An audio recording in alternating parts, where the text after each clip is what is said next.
தந்தை, மகன், தூய ஆவியாரின் பெயராலே ஆமீன். இயேசுவில் பிரியமான சகோதர சகோதரிகளே, பாஸ்கா காலம் 6 இந்த செவ்வாய்க்கிழமையிலே கோடியேற்பு தூய அந்தோனியாருக்கு இந்த நாளை நாம் ஒப்புக் கொடுக்கின்றோம். இந்த நாளிலே தாயாம் திரு அவை புனிதர்கள் நிறையேசு, அக்லேசு, பங்கிராசு போன்ற 3 மறை சாட்சிகளை இந்த நாளிலே நம்முடைய நாள் நினைவுகூர நம்மை அழைக்கின்றது.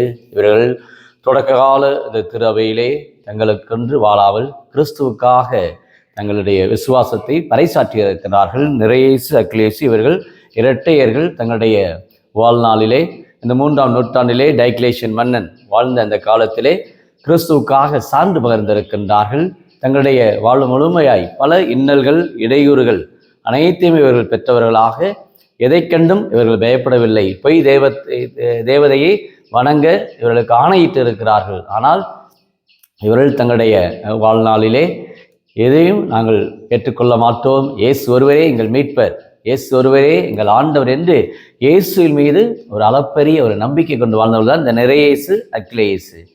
பங்கிராஸ் இவரை பார்க்கிற பொழுது, இந்த புனிதரை பார்க்கிற பொழுது இவர் பெருகிய பகுதியிலிருந்து வந்தவர். இவருடைய வாழ்விலும் தன்னுடைய சீடர்களுக்கு, தன்னுடைய அந்த போர் வீரர்களுக்கு கற்றுக் கொடுத்திருக்கிறார். இயேசுடைய இந்த மதிப்பீடுகள், இயேசுவை நம்புங்கள் நீங்கள் வாழ்வுவீர்கள் என்பதை இந்த மன்னன் அவருடைய இந்த மன்னன் இதை அறிகின்றான். எப்படி இவன் இப்படி கிறிஸ்துவை பற்றி அறிவிப்பது என்று இவன் தன்னுடைய வாழ்நாளிலே அந்த டொமல்லா இந்த சீமாட்டியை இவன் அடைய விரும்புகின்றான். அவளையும் கிறிஸ்துவுக்குள்ளே இந்த பங்கிராஸ் என்ற இந்த புனிதர் அவரையும் கிறிஸ்துவுக்குள்ளே கொண்டு வந்து விடுகின்றான். இதனால் அந்த அவருடைய மன்னன் கோபப்படுகின்றான். அவன் இந்த பங்கிராஸை கொலை செய்யுங்கள் என்று ஆணையிடுகின்றான். பாருங்கள் எந்த அளவுக்கு இவருடைய இந்த விசுவாச வாழ்வு. எதை கண்ட உயிரை கண்டவர்கள் பயப்படவில்லை, மாறாக இயேசு எங்கள் மீட்பர், இயேசு எங்கள் ஆண்டவர் என்று தங்களுடைய வாழ்நாளிலே தங்களுடைய உயிரை துச்சமென கருதினார்கள்.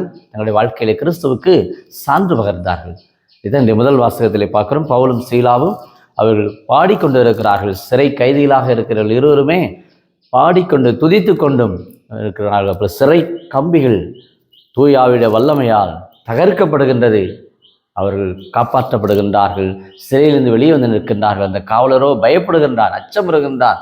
என்ன நடக்கும் என்று தற்கொலை செய்யக்கூட அவன் நினைக்கின்றான். அவர்கள் சொல்கிறார்கள், வா, பயப்படாதே, இயேசுவை மீது நீ நம்பிக்கை கொள். என்ன செய்ய வேண்டும்? கேள்விக்க, நான் என்ன செய்ய வேண்டும்? இயேசு மீது நம்பிக்கை கொள். உயிர்த்த அந்த கிறிஸ்துவ மேலே நீ நம்பிக்கை கொள், நீயும் உன் வீட்டாரும் மீட்படைவீர்கள். அதன் திருத்துவ பணிகள் 19ஆம் அதிகாரம் 27வது வசனம் சொல்கிறது, இவரால் அன்றி வேறு எவரால் நமக்கு மீட்பில்லை, இயேசு ஒருவரால் தான் நமக்கு மீட்பு. இதைத்தான் இந்த நற்செய்தியில் கூட ஆண்டவர் இயேசு அருமையாக சொல்கிறார். தந்தையிடம் போகிறேன், தூய ஆவியார் துணையாளர் உங்களை தேற்றுவார். பாவம், நீதி, தீர்ப்பு போன்ற இந்த புரிதல்கள் உங்களுடைய வாழ்க்கையில் நீங்கள் பெறுவீர்கள். அந்த பாவத்தை விட்டுவிட வேண்டும், நீதிக்குரியவர்களாக வாழ வேண்டும். தீர்ப்பு கட்டாயம் நம் ஒவ்வொருவருக்கும் உண்டு. இறுதி தீர்ப்பு, நம்முடைய வாழ்க்கையினுடைய அந்த இறுதி தீர்ப்பு கட்டாயம் உண்டு. அவற்றை நாம் வெல்ல வேண்டும். ஆண்டவருடைய இயேசுடைய இறையாட்சியை நாம் பரிசாக பெற்று இறை நம்பிக்கையுடைய சாட்சியாக கோடியேற்பு தூய அந்தோனியார் தன் வாழ்நாளிலே 36 ஆண்டுகள் இந்த உலகத்தில் அவர் வாழ்ந்து இளைஞராக நற்செய்தியை அறிவித்து, இயேசுவின் மீது நம்பிக்கை கொள்ளுங்கள், இயேசுவின் மீது நீங்கள் பற்று கொள்ளுங்கள் என்று தன் வாழ் முழுமையாய் அவர் பல புதுமைகளை, பல அற்புதங்களை ஆற்றியவர் தான் கோடியேற்பு தூய அந்தோனியார். இந்த செவ்வாய்க்கிழமையில் இந்த யூடியூபில் ஜெபிக்கிற அநேக குடும்பத்தார் தங்களுடைய குடும்ப சமாதானம், இன்னும் தங்களுடைய வாழ்வுக்கான ஆசீர், இன்னும் பல்வேறு தேவைகள், விண்ணப்பங்கள் அனைத்தையும் இந்த நாளுடைய பரிந்துரையால் நாம் ஒப்புக் கொடுப்போம்.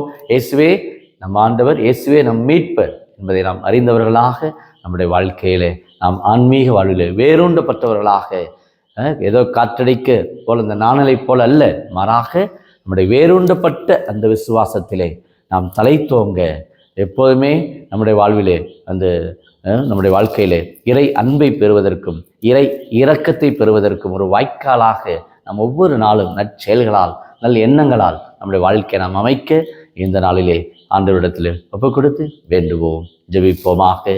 அன்பின் பரலோக பிதாவே, அப்பா இயேசுவே, அருமையான இந்த நாளுக்காக நன்றி கூறுகின்றோம். பாஸ்கா காலம் 6ஆம் வாரத்திலே இந்த செவ்வாய்க்கிழமையிலே இதோ நாங்கள் இன்றைக்கு கொண்டாடுகின்ற புனித நிறையேசு, புனித அக்லேசு, புனித பங்கிராஸ் போன்ற இந்த மூவருமே மறை சாட்சிகளாக தங்களுடைய வாழ்வை முழுமையாக நமக்கு அர்ப்பணித்தது போல, இயேசுவே நீரே எங்களுக்கு வாழ்வு, நீரே எங்களுக்கு மீட்பர் என்பதை நாங்கள் அறிக்கையிட எங்களுடைய சொல்லால், செயலால், சிந்தனையால் நாங்கள் என்றும் உம்மை பொழுது போற்றக்கூடிய மக்களாக, இறை வார்த்தையை நாங்கள் கற்றுண்டவர்களாக, இறை வார்த்தையை வாசிக்க, தியானிக்க, இறை வார்த்தையின்படி நடக்க தேவையான எல்லா ஆற்றலும், இறை நம்பிக்கையும் கோடியற்புத தூய அந்தோனியார் வழியாக இந்த நாளிலே இந்த யூடியூப்ல ஜெபிக்கிற அநேக குடும்பத்தார், புனித அந்தோனியாரே எங்களுக்காக வேண்டிக் கொள்ளும் என்று மன்றாடுகின்ற ஒவ்வொரு குடும்பத்திற்கும் குடும்ப அமைதி, குடும்ப சமாதானம், குடும்ப ஒற்றுமை தந்து ஆசீர்வதிக்கும்படி, வழி நடத்தும்படி கிறிஸ்து வழியாக உம்மை மன்றாடுகிறோம்.